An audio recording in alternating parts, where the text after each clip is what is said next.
#VRSCC मध्ये मी भरपूर दिवसांनी तुमचं वेलकम करतो आहे. आजचा विषय थोडा वेगळा आहे, पण प्राऊड फील करण्यासारखा आजचा विषय आहे. म्हणजे माझ्या शेजारी राहणारी माझी बहीण, माझी स्टुडंट, माझी बहीण प्रियंका विनोद आलिम यांचा मी थोडं इंटरव्ह्यू घेणार आहे. सो स्टार्टअप त्यांच्याबद्दल सांगायचं तुम्हाला बघितलं असेलच आहे की राष्ट्रीय क्रीडा दिवस जेव्हा होता, राष्ट्रीय क्रीडा दिवशी तिला चीफ गेस्ट म्हणून बोलवण्यात आलेलं जळगावला. हा आमच्या पूर्ण शिवनाथ महिपत चाळीसाठी खूप मोठा अभिमानाचा दिवस आहे. गल्ली ते दिल्ली हा प्रवास कसा होता हे मला जाणून घ्यायला आवडेल. कसा होता मग तुझा अनुभव राष्ट्रीय क्रीडा दिवशी तुला चीफ गेस्ट म्हणून बोलवण्यात आलेलं? आता मी लहानपणापासूनच खेळामध्ये आहे आणि ॲक्च्युली खेळामध्ये करिअर होईल असं मी विचार केलेला नव्हता, कारण का पप्पांचं स्वप्न होतं की मी पोलीस भरतीमध्ये जावं, पण हाईट कमी असल्या कारणामुळे तिथे नाही गेले शकले. आता मग दुसरं ऑप्शन मग माझं स्पोर्ट्स लहानपणापासून जे होतं मग मी त्याला कसं परस्यू पुढे करता येईल मग त्याचा विचार केला. मग स्पोर्ट्स MBA करायचा विचार केला. त्याच्यामध्ये MBAचं फुल फॉर्म पण तेव्हा माहिती नव्हता की मॅनेजमेंट म्हणजे काय असतं. असं वाटलं की स्पोर्ट्स आहे म्हणजे प्रॅक्टिकली ग्राउंडवरती होईल असं, पण ते काय शक्य झालं नाही. आणि नंतर ते पूर्ण थिअरटिकल निघालं, सगळी लेंदी थिअरी. आणि मग स्पोर्ट्स अथॉरिटी ऑफ इंडियामध्ये मला त्याच्यानंतर जॉब मिळाला दिल्लीला हेड ऑफिसमध्ये ॲज अ यंग प्रोफेशनल. आणि त्याच्यानंतर मग तिथे पण काम करण्याचा चान्स मिळाला साई दिल्लीला. आणि मग त्याच्यानंतर गुजरातमध्ये मी आली स्पोर्ट्स अथॉरिटी ऑफ गुजरातमध्ये. तिथे सुद्धा ऑलिम्पिक डिपार्टमेंटमध्ये काम करण्याचा मौका मिळाला. त्याच्यामुळे जे आपले ऑलिम्पिक प्लेयर आहेत नीरज चोप्रा, मीराबाई चानू आणि जे आपली IOEची टीम आहे इंडियन ऑलिम्पिक असोसिएशन, त्यांच्यासोबत थोडं काम करण्याचा मौका मिळाला होता. आणि आता मग मी आपल्या SAI RC Mumbai regional centre, sports authority of India regional centre Mumbai, इथे मी as a young professional Khelo इंडियामध्ये मी काम करत आहे. सो इथे आल्यामुळे आमच्या अंडर महाराष्ट्र, गोवा, दादर हवेली, दमन अँड दीव हे 3 स्टेट येतात आमच्या ज्युरिडिक्शनमध्ये. सो माझा टूर तर म्हणजे ॲज अ ऑब्झर्वेशन किंवा आणखी काही जर कारण असेल तर माझं व्हिजिट त्या ठिकाणी जिथे आमचे खेलो इंडिया सेंटर आहेत तिथे होत राहतं. आणि जिथे आमच्या स्टेट गव्हर्नमेंट बॉडीज आहेत तिथे पण जाणं होत राहतं.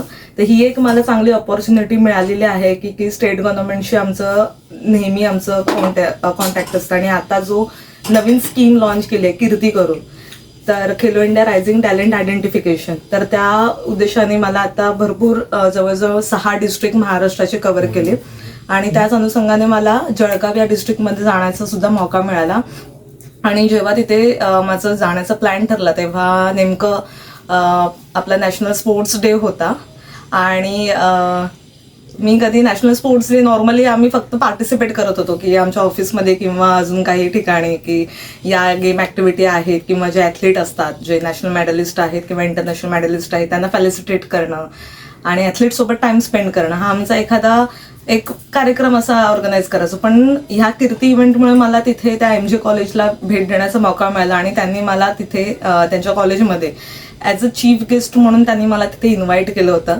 तर ती एक वेगळीच अशी फिलिंग होती, कारण का as a athlete, as a sports person national sports डेला आपण ॲज अ चीफ गेस्ट म्हणून जातोय, हे एक म्हणजे जी फिलिंग आहे ती म्हणजे सांगू शकत नाही अशी आहे. आणि खूप ॲथलीट्स तिथे प्रेझेंट होते आणि जे व्यासपीठावरती पण होते उपस्थित. तर त्याच्यामध्ये पण एक तिथे जाऊन बसणं, त्या मुलांना इन्स्पिरेशन देणं आणि मुलं त्या आपल्याकडे बघतायत, कोणत्या दृष्टिकोनातून बघतायत, मग ते त्यांना जे हवं ते आपण फुलफिल करणं, मग ते एक गोष्ट तेव्हा एक रिस्पॉन्सिबिलिटी पण त्याची जाणीव झाली. आणि जे एक ॲथलीट म्हणून जे बाहेर आलं एक बोलण्यातून ते सुद्धा प्रशंसनीय होतं. कारण का खूप ॲथलीट येऊन भेटले, नंतर बोलले की कसं आहे, काय आहे, फ्युचर कसं आहे. जरी आम्ही तिथे कॉन्ट्रॅक्च्युअल असू पण तेवढाच आम्हाला साईने मान दिला आहे. सो आणि बस आता अजून काही नाही. अजून मला इकडे विचारायला आवडेल की तू जसं की मी अगोदरपासून ओळखतो तुला लहानपणापासून, तर अगदी एक वयाच्या 23-1 वर्षापर्यंत तर तू कुठे बाहेर घर सोडूनच गेली नाहीस किंवा डिपेंडेंट होतीस फक्त पप्पांवरती, कुठे जायचं वगैरे असेल तर. आणि अचानक कोरोना सिच्युएशन मध्ये असताना तुला असा जॉब आला आणि जिथे तुला दिल्लीला राहायचं होतं, घरापासून एवढे दूर आणि दिल्लीसारख्या शहरामध्ये, अनोळखी शहरामध्ये, जिथे आपण एवढे असे इन्सिडेंट ऐकतो मुलींच्या बाबतीत. तर ते कसं तू टॅकल केलंस, ती सिच्युएशन कशी तू हँडल केलीस, किंवा तो एक्सपिरियन्स कसा होता? कारण आपल्याला इकडे फक्त ऐकायला मिळतं की डायरेक्ट असं चीफ गेस्ट वगैरे बनू शकत नाही, तर त्याच्यासाठी खूप मेहनत असते, स्ट्रगल असतो. ते मला इकडे तुम्हाला सांगायला आवडेल. आणि जर स्ट्रगल आणि मेहनत घेणार तरच तुम्ही एका पोझिशनला पोहोचू शकतात. तर आपण तिच्याकडून ऐकूया की तिने काय काय स्ट्रगल केलं किंवा काय काय फेस केलं. खरं तर स्ट्रगल तर मी म्हणू शकत नाही, कारण का प्रॉब्लेम्स तर येतात, पण त्याच्यानंतर शिकणं आणि ते पॉझिटिव्हली घेणं हे सगळ्यात मोठं महत्त्वाची गोष्ट आहे, जी मी एक्सेप्ट केली आहे. कारण का स्ट्रगल तर सगळ्यात मध्ये असतं आणि म्हणतात की आपल्याला मेहनत करूनच आपल्याला यश जे मिळतं त्याचा गोडवा एकदम वेगळाच असतो, आणि दॅट इज फॅक्ट, आणि हे खरंच आहे. आणि त्याला मी कधीच स्ट्रगल म्हणून कधीच घेतलं नाही. तर मी ते फक्त जे काही सिच्युएशन आले, खूप वाईट सिच्युएशन पण आले, कारण का गुजरातमध्ये असताना सुद्धा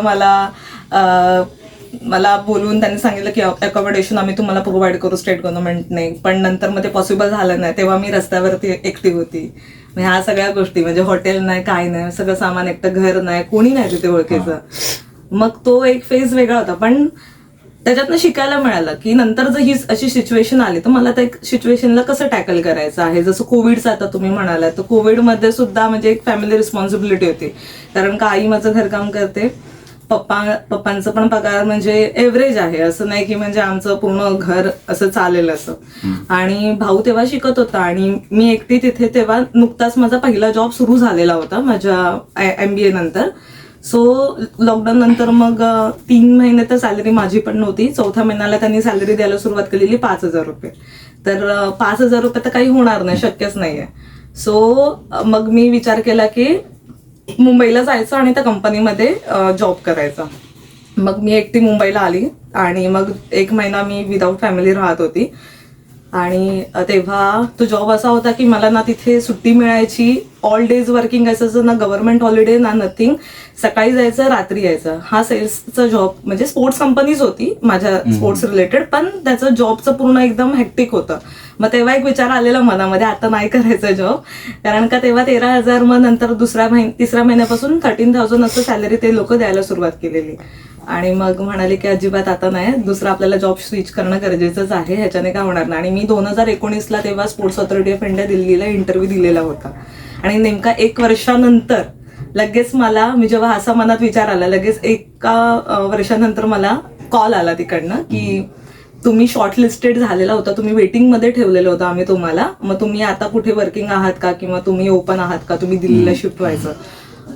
आणि तेव्हा इन्कम पण त्यांनी सांगितलेलं की तुम्हाला 45,000 स्टार्टिंग सॅलरी असेल.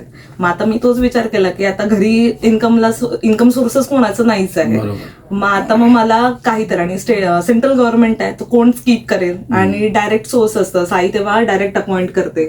मग अशा ऑपॉर्च्युनिटीला कोण स्कीप करणार आहे. आणि पहिलं तर ऑब्व्हियसली, कारण का घरात इन्कम सोर्सेस आमचं बंद होतं, मग आता मला जाणं गरजेचंच होतं. हा, तर मग मी ताबडतोब माझं डिसिजन झालं. विदिन 3-4 डेजमध्ये मी शिफ्ट झाली दिल्लीला.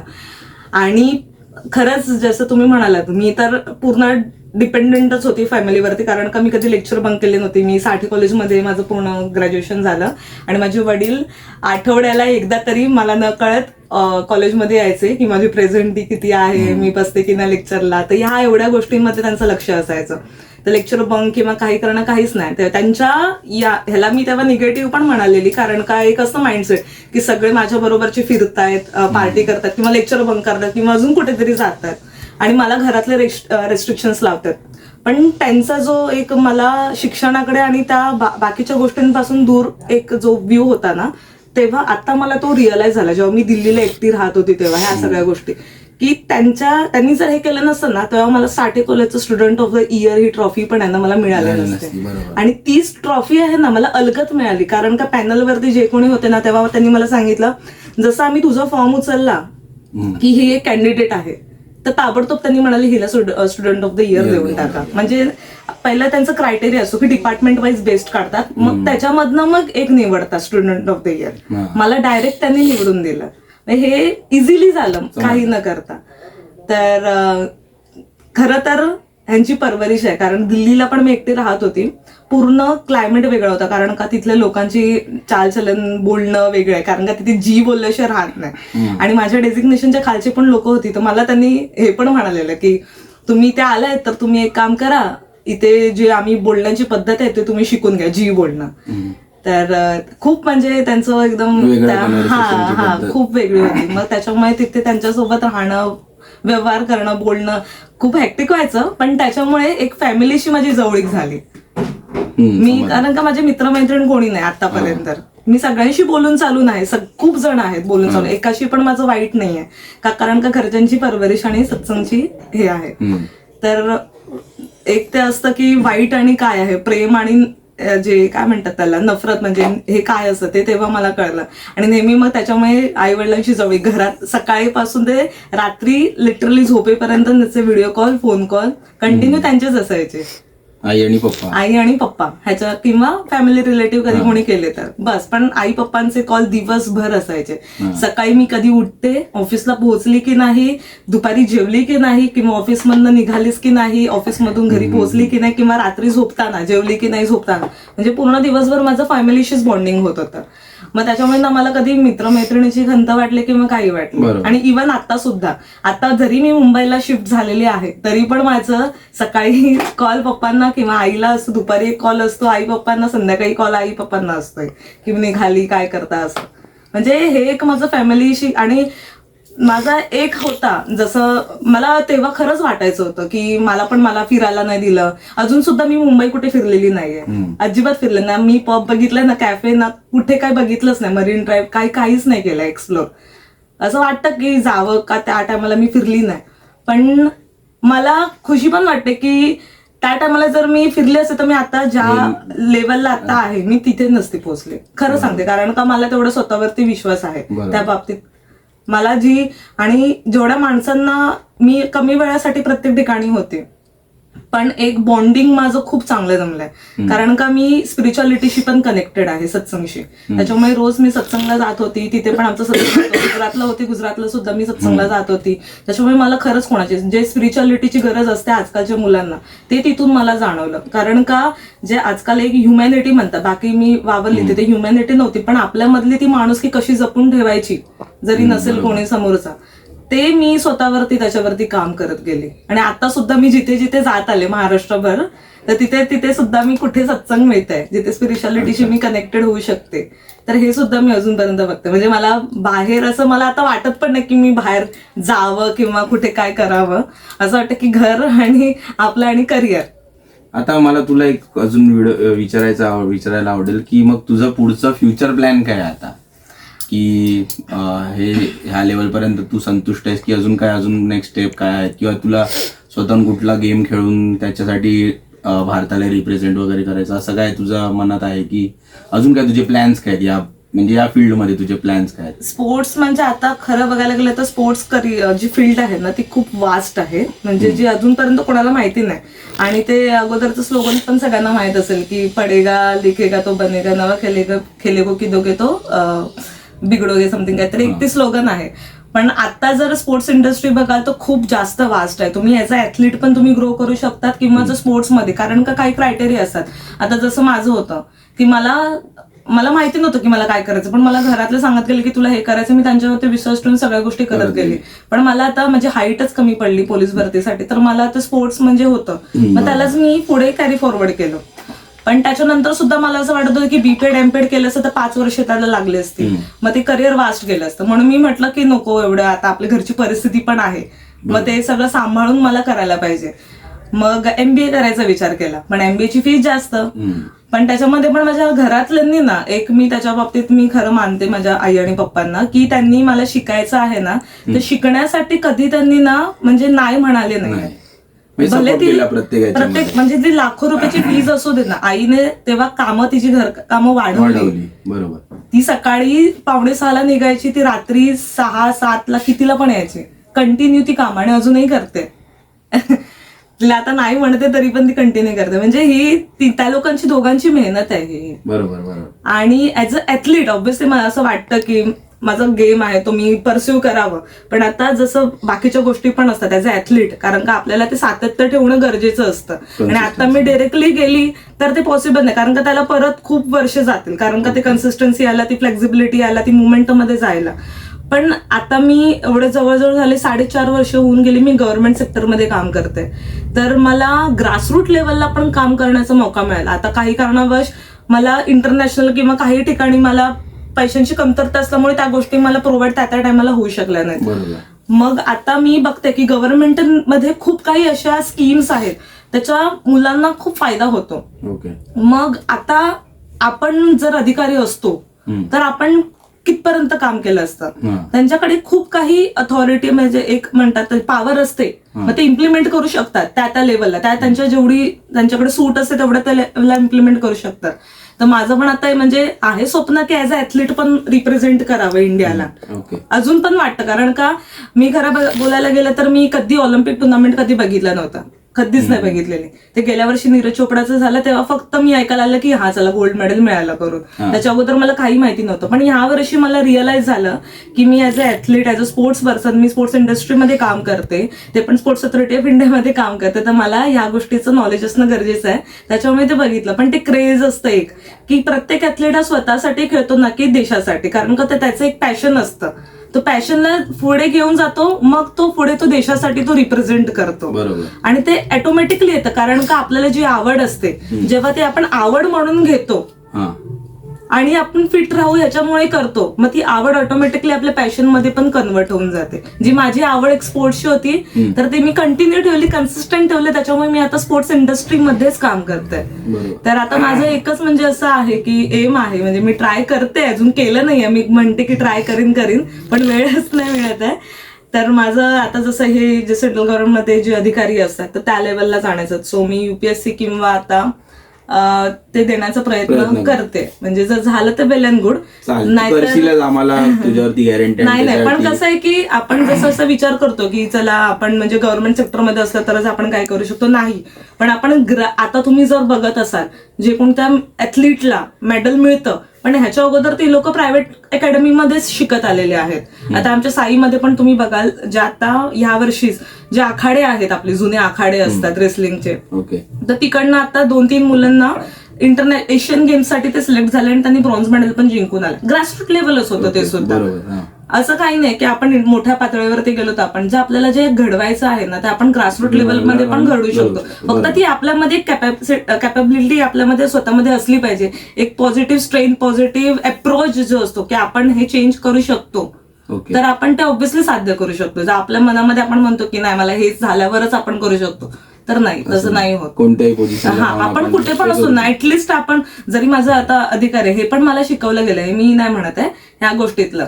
म्हणजे आमच्या सत्संगमध्ये सांगितलं की आता तुमच्या अधिकारांमधनं ते काम होत असेल ना तर आपण गुरुला पुढे ठेवायचं. आपण म्हणतो की देव माणसांमध्ये देव आहे, तर समोरच्या मध्ये देव आहे, त्याला तसं जाणून बघून आपण त्या गोष्टीला त्याच्यापर्यंत पोहोचवायचं की सर किंवा मॅम की ह्या गोष्टी अशा आहेत, आपण हे जर केलं तर त्यांना फायदा होईल. ते कोणत्या ना कोणत्या गटातनं साध्य होत आहे ना. आपला मेन हेतू काय आहे की ती गोष्ट साध्य झाली पाहिजे, तर ती कोणत्या पण मार्गातनं असू दे. बरोबर.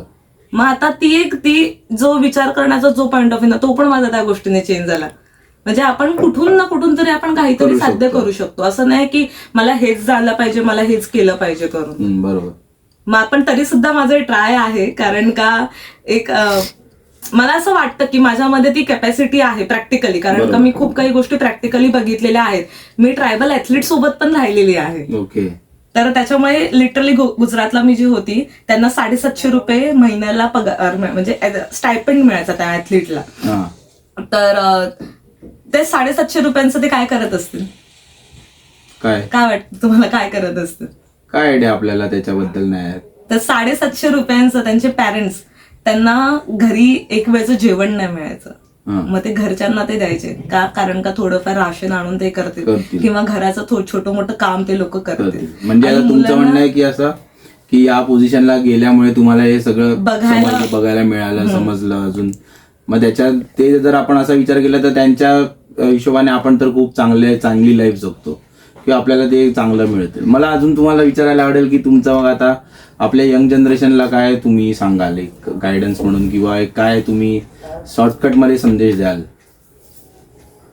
शॉर्टकट मध्ये म्हणजे आता जे एक असतं ना की आपल्याला जे आवडतं ना तेच आपण कंटिन्यू करायचं. कारण का आतापर्यंत तुम्ही सगळ्या गोष्टी बघत असाल, किंवा त्या सिंगर असू दे किंवा डान्सर असू दे, ते जे पॅशन म्हणजे त्यांच्यामध्ये Passion जपणं, हा. हा तुम्ही In आता short, टीव्ही passion. मध्ये पण बघता रिअलिटी शो मध्ये की तुम्ही किती पण ते स्ट्रगल करून येतात, ते कंटिन्यू ते सोडत नाही. बरोबर. म्हणजे तुमचं हेच आहे की कन्सिस्टन्सी ठेवायचं तुम्हाला जे आवडतं ते. आणि अजून एक तुम्हाला या आणि त्या सगळ्या गोष्टीशी तुम्ही ना लॉयल आणि रिअल राहा. आता माझं पण शेड्यूल आहे की खूप हॅक्टिक असतं. मी कालच आता आले आणि आज परत मी निघाली आहे. म्हणजे असं नाही बघायचं की हा जॉबमुळे तुम्हाला खूप काही म्हणजे फॅमिली पासून लांब राहताय किंवा तुम्हाला सतत तुम्हाला बाहेर जावं लागतंय, हा कंटिन्यू तुम्हाला बाहेर जावं लागतंय किंवा काही असू दे की एवढं काम आहे तेवढं काम आहे, 8 तासाच्या वरती काम होतं. पण नाही, पण ते माझी पॅशन आहे, माझी आवड आहे. बरोबर. कारण का मुलांसाठी काहीतरी करायचं आहे, तर आपला एक काही ना काहीतरी हेतू आहे. मग ते माझी आवड आहे म्हणून मी त्याला त्या गोष्टीला करते. मग ते ऑटोमॅटिकली म्हणाली ना, तो माणूस किती पण तुम्हाला जरी 1-2 तासाची झोप भेटली ना आणि दुसऱ्या दिवशी तुम्हाला उठायचं ना, तुम्ही ऑटोमॅटिकली उठाल. कारण का तुम्हाला माहिती आहे की त्या गोष्टीची तुम्हाला भूक आहे करून. बरोबर. नक्कीच प्रियंकाच्या या इंटरव्ह्यू मधून आपल्याला खूप काही शिकायला मिळतंय की पॅशन कसं जपलं पाहिजे. प्लस तिने या एज मध्ये पण स्पिरिच्युअलिटी सोबत आपला संबंध खूप जास्त ठेवलाय, त्यामुळेही तिला मदत झाली. आणि आजच्या या जनरेशन मध्ये असं एकटं राहणं खूप मुश्किल आहे, कठीण आहे रादर. सो आम्हाला पण तिचा अभिमान आहेच. सो थँक्यू प्रियंका, आम्हाला तुमचा थोडा वेळ दिल्याबद्दल. आणि तुमच्या पुढच्या वाटचालीसाठी VRSCC कडून खूप खूप शुभेच्छा. आणि आय होप आम्ही पुढचा इंटरव्ह्यू असा करू जेव्हा तुम्ही अजून कोणत्यातरी नेक्स्ट लेवल गाठलेली असेल. So thank you so much. Thank you all.